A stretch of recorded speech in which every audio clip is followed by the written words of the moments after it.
பின்னர் பொதுப்பணி மற்றும் வருவாய்த்துறை அமைச்சராக பொறுப்பு வகித்துள்ளார். 2004 கழக தேர்தல் பிரிவு செயலாளரானார். 2006 பெரியகுளம் சட்டமன்ற உறுப்பினராக மீண்டும் தேர்வு செய்யப்பட்டார். பின்பு சட்டமன்ற எதிர்க்கட்சி துணைத் தலைவர் ஆனார்.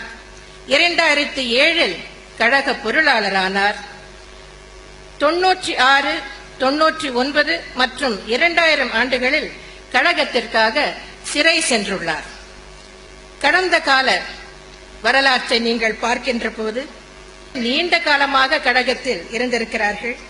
மிகச் சிறிய பொறுப்புகளில், சாதாரண பொறுப்புகளில் தங்கள் வாழ்க்கையை தொடங்கியுள்ளார்கள்.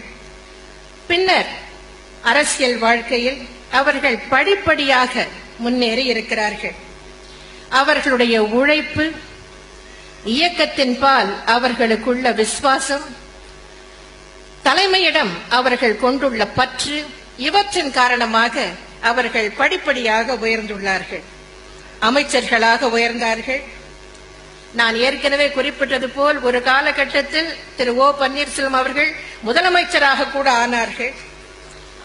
இன்னும் சொல்ல போனால் நம்முடைய வரலாற்றில் இந்த ஒரே ஒரு விஷயத்தில் தான், இந்த ஒரே ஒரு கேஸ் ஹிஸ்டரி தான் உள்ளது. ஒருவருக்கு முதலமைச்சர் பதவியை வழங்கிவிட்டு பின்னர் உரியவருக்கே அந்த முதலமைச்சர் பதவி திரும்ப தரப்பட்டதாக வேறு வரலாறே இல்லை. இது ஒன்றுதான் அப்படி நடந்திருக்கிறது. இதற்கு இணையாக இன்னொரு சம்பவத்தை நானும் தேடி தேடி பார்த்தேன். ராமாயணத்தில் தான் சொல்ல முடியும். ராமர் வனவாசம் சென்றபோது அந்த அரியாசனையில் அவரால் அமர முடியவில்லை. அப்போது ராஜ்யம் பரதனிடம் கொடுக்கப்பட்டது.